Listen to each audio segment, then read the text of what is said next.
Well, here we are on a Sunday night after a chilly and breezy day across the Northeast. We've got precipitation on the way.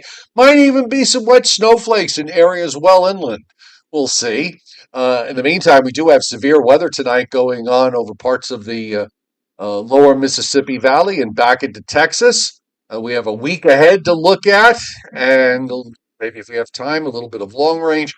All of that is ahead tonight on the Joe and Joe Weather Show podcast, which you can support if you'd like by shopping on Amazon and doing it via our referral link that's on the top of the chat board or on the descriptor to this podcast. You search, you shop, you buy, you pay, and Amazon throws us a little coin for sending you there, but it doesn't cost you 1 cent out of your pocket. It's an easy, quick way to support the Joe and Joe Weather Show podcast, and we appreciate those of you who have done so or are thinking of doing so. So I had something happen to me Friday night, Joe, that's never happened to me before. It may never happen again. I really should have played. I should have stopped on my way home from my Friday night poker game because and to buy a lottery ticket because we were playing. Everybody's got dealer's choice, 7 card stud, 5 card draw, some other odd games in there. But we were playing 7 card no peak, no wild cards, no nothing. And I drew 4 aces. 4 aces. Never has happened to me before. It probably will never happen to me again. Now, what do you call that? That a royal flush? No, it's 4 of a kind. Oh, it's 4 of a kind. But it's 4 aces. Okay. It's 4 aces. But it reminded me of the Bugs Bunny episode with Black Jacques Chalac when they were playing poker, and Black Jacques Chalac had 4 kings.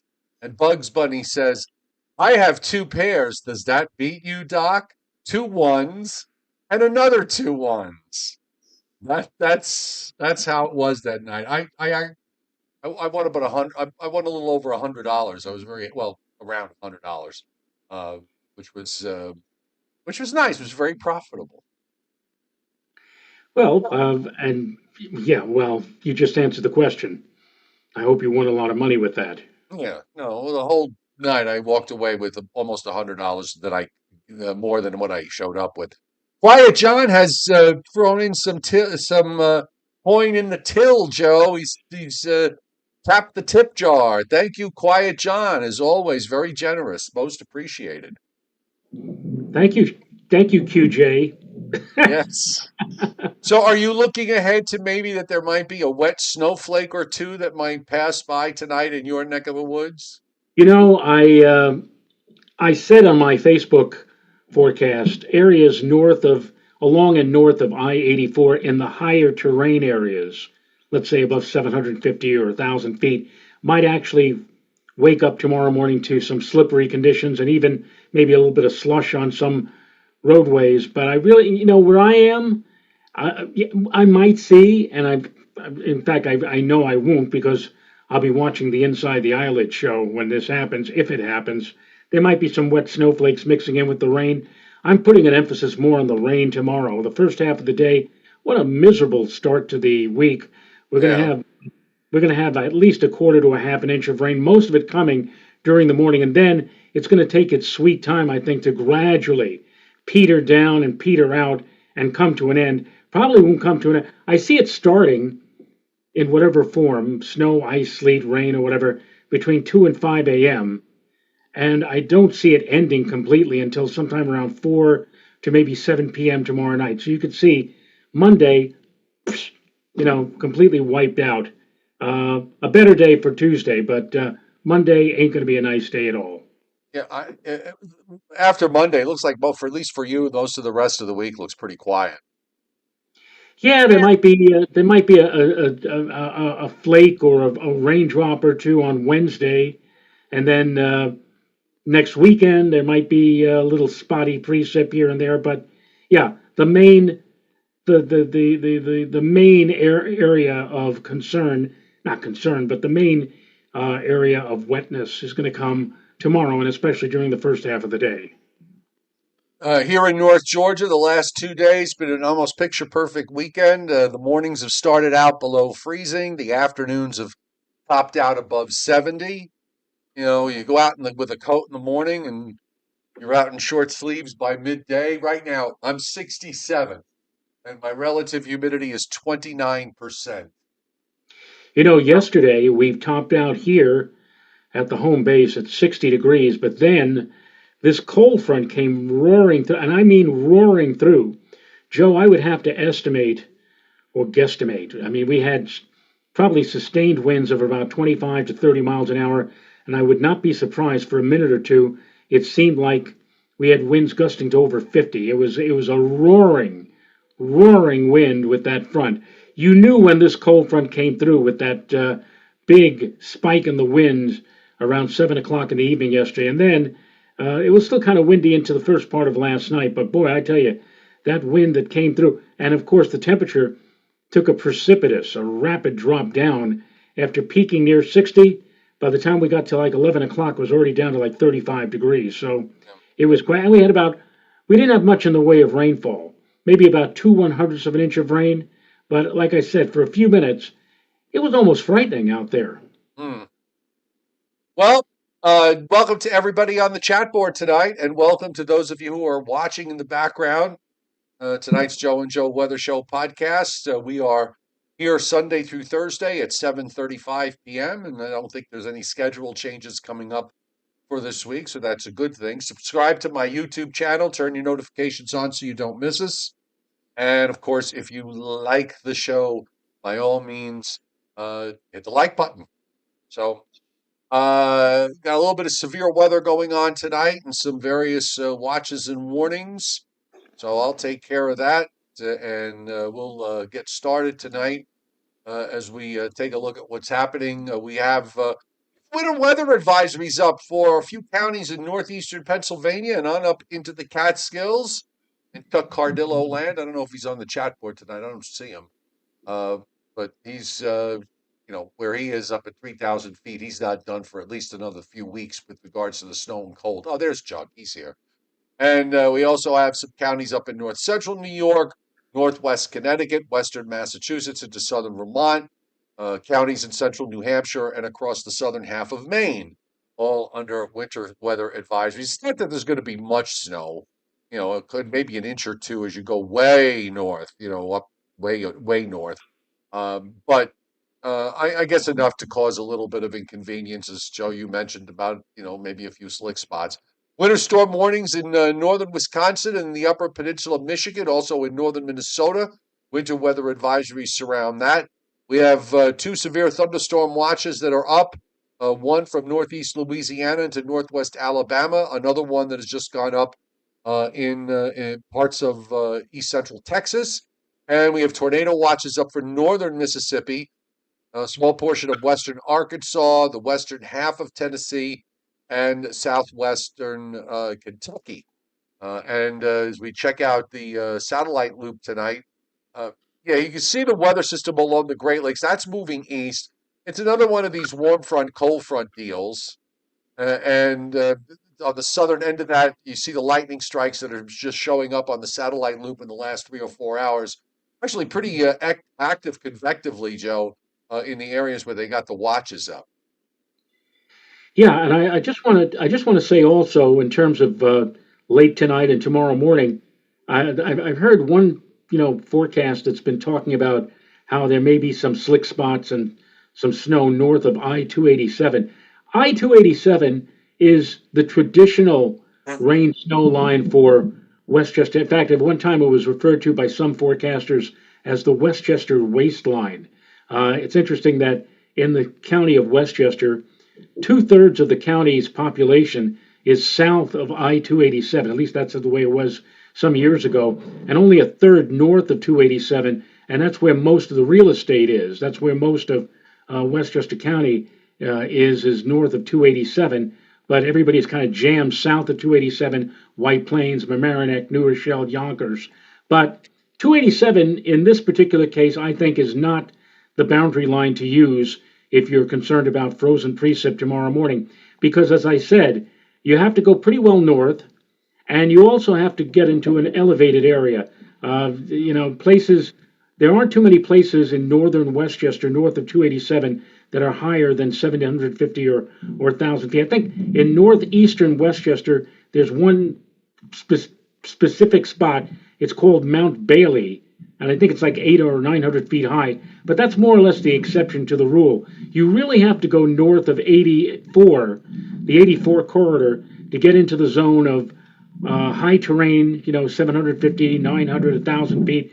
That's where you're going to find possibly some slick areas and maybe even some slushy snowfall tomorrow morning. I know that, Chuck, for example, he's at 3,000 feet, and I could easily see him, waking up tomorrow morning to maybe 2, 3, even 4 inches of snow. But that's not going to happen if you live just north of 287. It's just, again, maybe a flake or two, but for the most part, I think this is going to be a non-freezing event for much of Westchester. And again, put the emphasis on the rain.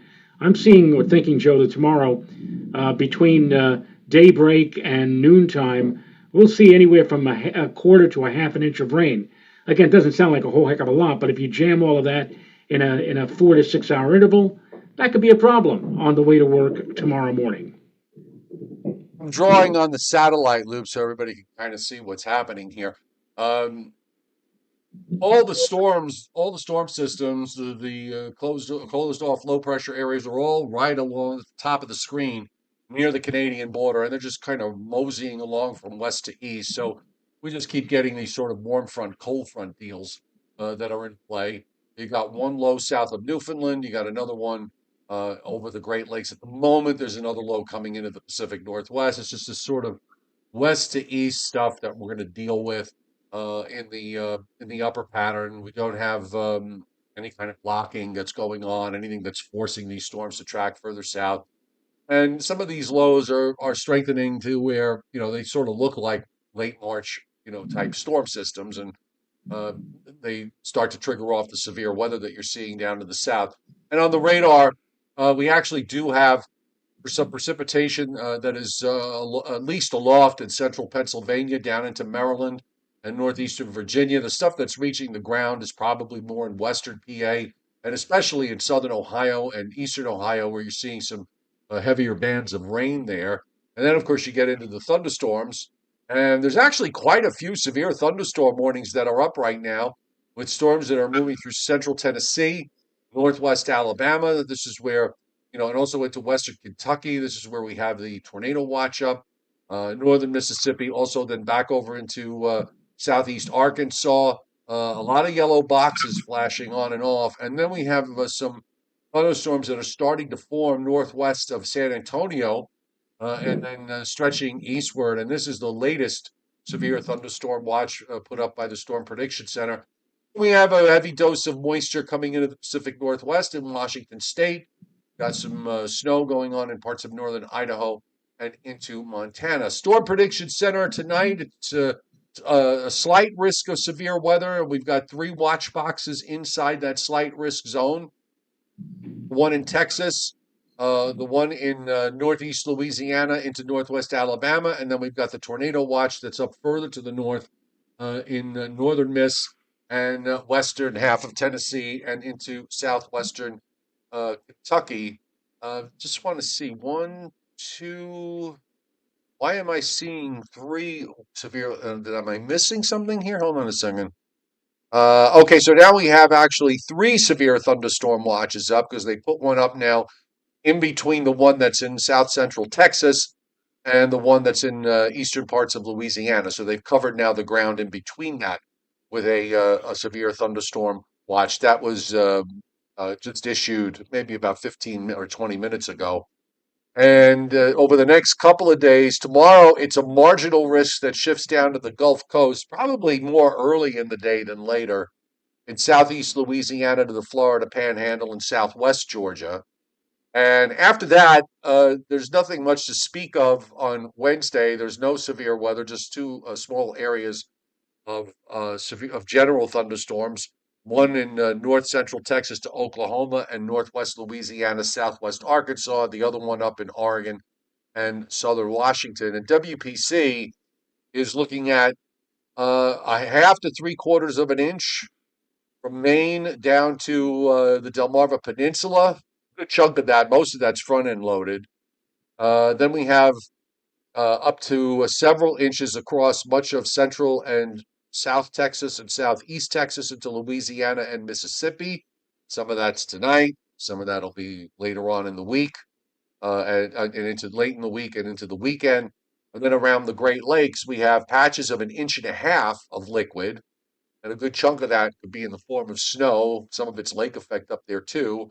And of course, some of this is front end loaded with what's just going on right now. And in the Pacific Northwest, particularly in Washington State, that's where you get into the several to many inches. And speaking of snow, this is the probability of at least 1 inch.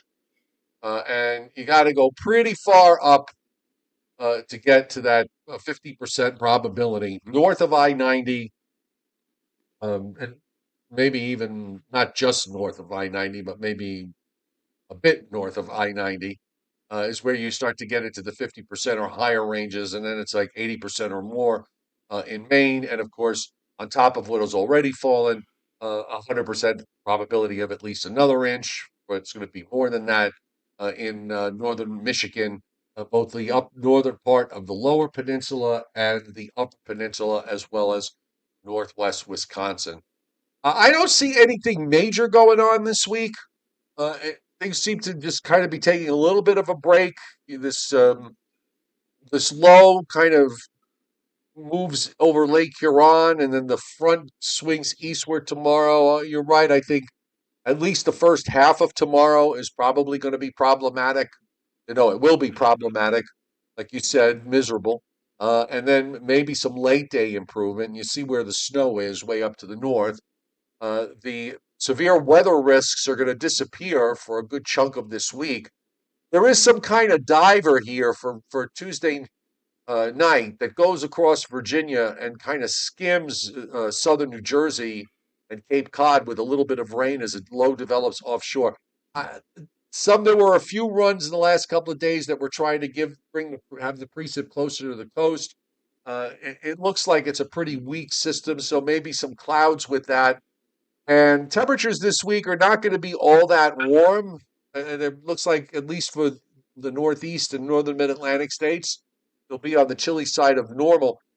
It's starting on Thursday. You might start to see thunderstorms develop in Texas. And then there's some kind of warm front where you see some precipitation, some rain in northern Missouri and into Illinois. That sort of fades a bit. And then the models are trying to decide how to play this next system that's going to come out of the southern plains. You see a low there in Oklahoma by the time we get to late Saturday. And then there's some kind of warm front that's pushing up later Saturday or Saturday night. I don't know how much to believe about that yet. But this looks like maybe this weekend there might be another round of severe weather risk across the Mississippi River Valley and the deep south and the southeast, with another low going to the Great Lakes. And generally speaking, while we have, as you mentioned, temperatures that are going to be on the coolish side of normal for the next several days, it looks like that as we get toward the end of the week, and especially so next week, not this week, but next week, we might actually see temperatures trending upward again, back to above normal levels. I saw a couple of days ago, Joe, and I showed Renata this, that on April the 1st, I think it was on Friday, the GFS run showing that there was a potential significant snowfall here in the tri-state area on April Yeah, the 1st. It said that looks like April Fool's if ever I saw one. And sure right. enough, all of a sudden, that scenario is all but gone. So, Oh yeah, I know. I liked it. I think it was yesterday. Was it yesterday? No, here was the run. So this was the 6Z run last night, which has this low and cold front coming through on Sunday night, Monday, and it's got some kind of Gulf low that develops and then runs up the coast. I actually have. I was looking at the snow map for this, Joe. It gave um, it gave 15 to 20 inches for the southern half of New Jersey. Well, not to say that stuff like that is impossible in the beginning of April. I mean, we all remember April 6, 1982, a blizzard in New York, 10 inches of snow, which snowed out the opening of the Yankee baseball season that year. In fact, if anything, after that storm passed, you say so, oh, well, it must have been all gone the next day or whatever. No, the thing that impressed me about that storm in 82 was not that we got 10 inches of snow on the 6th of April, but how cold it stayed for several days thereafter. They did not have the game was on a Tuesday, or was supposed to be on a Tuesday, April the 6th. They did not play baseball at Yankee Stadium until the following Sunday, which also turned out to be Easter Sunday. They couldn't play because the snow just wouldn't go away or melt away. It was so very cold and windy for several days thereafter. That was what really impressed me, was the persistence of the cold in that particular. Yeah. We're not going to see that. It looks like we're not going to see anything like that this particular year, because again, after a bit of a chill down this week with temperatures, and I really, when I say a chill down, I'm not talking about bitter cold or unusually or unseasonably cold, just a bit cooler or colder than normal. It'll start warming up again. Not by this time next week, but by the following week. People have to remember, at the end of March, the average high in eastern Pennsylvania to southern New England is like mid 50s. Okay. Which is sort of like what it is here in January, where the average high, the normal highs are in the low 50s. So uh, you gotta, if it snows up your way in the beginning of April, it's kind of like how it happens, like it happens down here in January in terms of trying to equate the normals in terms of the temperatures. And you have to have an air mass. You have to have an air mass that's producing anomalies of 15 to 20 degrees below average in order to pull something like that off. And I'm just kind of looking at the upper air going forward over the next couple of weeks. It's on the chilly side. I mean, you've got troughing in the east, you've got ridging in the west, but it's kind of disjointed too with whether, you need a really well-defined upper air system to come down and become part of the equation. I don't know if we're going to get that, or if you're going to see that in all of this. So, it's if you're hoping for it, I mean, it's a every day that goes by, it's a long shot now. It becomes even more of a long shot as we get to as each day goes by. So you got to have everything absolutely perfect. But on the other hand, yesterday was March 22nd, 2018 was the fourth nor'easter in that stretch where we had four nor'easters back to back, and that one left 20 inches plus of snow across much of Long Island, uh, which was about as late as you've ever seen a 1 foot plus snowstorm. So can it happen? Sure. Would I bet on it? No. I'm an odds player, and uh, those are not good odds. You're going to have to give me, 99. You're going to have to give me at least 50 to 60 to 1 in order to take that bet. Uh, and I'm not taking it. So, And anyway, James Davidson, by the way, April 1982, he says, was the last time we had a big snowstorm for that's that not month. true. Now that is That's not just true, not James. true. No, we had in fact 5 or 6 inches of snow in New York City in Central Park in in April of 2018, and going further back, we had something like 4 inches with a storm back in 2003. 2003 was 20 the winter of 2002 2003 was really a wild and woolly winter. I mean, that was the year of that big President's Day storm in February of 2003, and we've had other storms up here where I am. We had the famous April Fool's snowstorm of 1997. Now, I was not living up here at the time, but there were parts of Westchester, Putnam, Orange County that received like 12 to 18 inches of snow on the first day of April in 1997. That admittedly was not New York City. Did New York City get anything with that storm? I'm I just don't checking. know. I don't think so.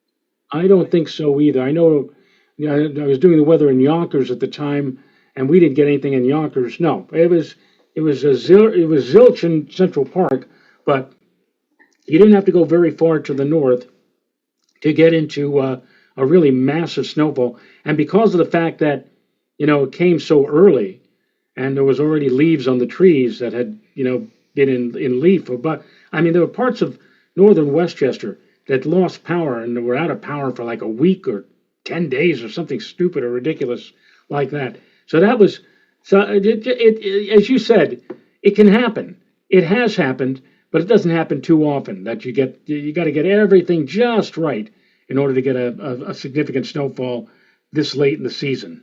It's also less and less uniform as you get into you start to get into the warmer months, and it's more elevation driven, Right, generally speaking. Again, right. you need to have an anonymously anomalously cold, not anonymously, anomalously cold air mass in order to pull it off. And right now, are there chilly air masses coming down? Yeah. Are they, minus 20, minus 30, the temperature anomalies? No. So on that note, let's get through some Griller Jeopardy tonight as Yes, we wrap up this Sunday. I will need to quickly Oh, by go. the way, just a quick mention, and we don't need to comment on the stat. Maybe we could talk about it tomorrow. But I did hear from an impeccable source that they're not going to be laying off any forecasters at the at NWS. So anyway, just putting that out there. Okay, Very good. let's do Briller Jeopardy. All right. Well, from Mr. Briller Scott, we have this average low temperatures. I don't like average low. I like high temperatures. That's easier to figure out. But average low temperatures in the month of March for the following cities. We'll start with, well, actually not a city, but it's in the city, Central Park. Average low in March, Joe. In March, Yes. hold on, I got to get my pen here.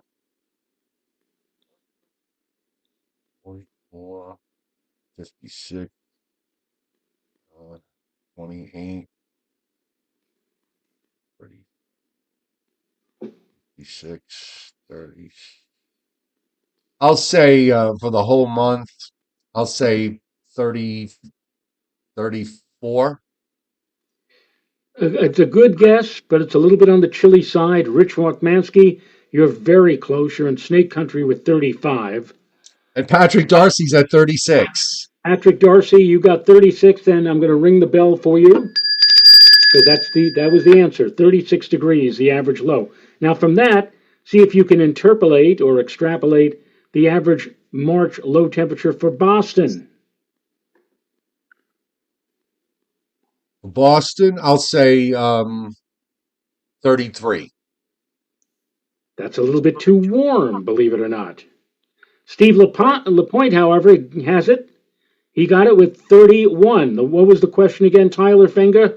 The average low temperature in March, which we just received the correct answer from Steve In Lapointe. in Boston, 31. How about Chicago? Chicago.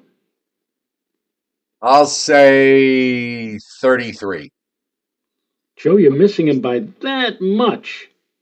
That puts you in snake country by that 33 for Chicago. Okay, Baggy P's at 32. I hate to say this, but Ruben from the Mohawk Valley got it. So I'm going to give him a ring. Here you go, Ruben.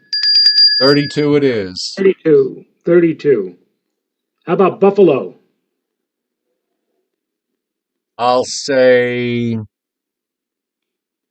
29. Too warm. Really? Steve Lapointe's at 27. That's Snake Country. And so is Snake Country for Patrick Darcy with 25. So it only can be Paul Roman at 26. and 26. So there you go. Dallas. Oh, Jesus, I have no idea. Big D. I really don't have any clue. Um, I'll say 51. I don't know. All things considered, Joe, that is an excellent guess. A little bit on the mild side for Dallas, but 51 was a very good guess. Even better was 50 degrees by Latex Dreams, which put him in Snake Country. This Okay, is hot. so This is hot. everybody got. Yeah. No, I'm just waiting to see if somebody. Yep, there's Vincent Croce at 49. Mrs. Hutch is 55, and that double nickels is much too high. Sorry about that. Croce, Uber, and LaPointe at 49. 49 is correct. Big bell for that. Bonus. Frantic City. Frantic City.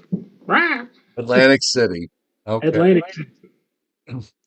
So what did we say New York was? 36. Atlantic City can radiate, so it might be a little lower. So I'll say 33. You know, I would have admittedly gone with you, Joe, on that, but no. Tyler, Okay. thank you're in Snake Country with the 39. Frank R., you got it. And so did Carol DeChera, 38. So did Joe Z, 38 degrees. Yeah, I And would have Charlie thought they Brown, radiated more than I guess not. All right. maybe, maybe at the boardwalk they radiate more.